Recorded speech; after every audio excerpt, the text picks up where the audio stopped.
இனி நம்முடைய சரீரத்துல பாவத்திற்கு நாம் ஊழியம் செய்யக்கூடாது. பாவத்திற்கு நாம் அடிமைகள் அல்ல. இந்த சரீரத்தில் அந்நீதியை செய்வதற்கு நாம் ஒப்பு கொடுக்க கூடாது. இந்த சரீரம் நீதியின் ஆயுதமாய் மாற வேண்டும். ஹல்லேலூயா. ஆகவே ஒவ்வொருவரும் நாம் என்ன வேண்டும் என்றால், நான் இந்த உலகத்திற்கு சிலுவையில் அறையப்பட்டிருக்கிறேன். பழைய மனுஷன், அதாவது இயேசுவை ஏற்றுக்கொள்வதற்கு முன்பதாக எப்படிப்பட்டவர்களா இருந்தோமோ, என்னென்ன அநியாயங்களை செய்தோமோ, என்னென்ன இச்சைகளை நிறைவேற்றினோமோ, அதை எல்லாவற்றையும் அந்த பழைய மனிதன் அவன் சிலுவையிலே அறையப்பட்டு விட்டான் என்று ஒவ்வொரு நாளும் உணர்கிறோமே. அதுதான் நம்முடைய சிலுவையை தூக்கி சுமந்து இயேசுவுக்கு பின்பதாக செல்லுகிற ஒரு வாழ்க்கை. ஹல்லேலூயா. ஏதோ பெரிய கழுத்துல பெரிய சிலுவை மாற்றுகிறதுனாலயோ, இல்லைன்னா ஒரு பெரிய பாரமான ஒரு சிலுவையை நாம் ஒவ்வொரு நாளும் தூக்கி சுமப்பதோ அது அர்த்தம் அல்ல.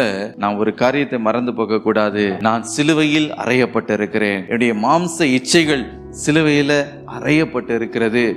உலகம் எனக்கு சிலுவையில் அறையப்பட்டு இருக்கிறது என்று அந்த சிலுவை இருதயத்தில் நீங்க ஒவ்வொரு நாளும் சுமப்பீர்கள் என்றால், அது பரிசுத்தமான ஒரு வாழ்க்கைக்கு நேராக உங்களை அழைத்து செல்லும். நீங்கள் சுமக்கிற அந்த சிலுவை பாருங்க, பாவத்துக்கு நேராக ஒரு பொழுதும் உங்களை அழைத்து செல்லுவதே இல்லை.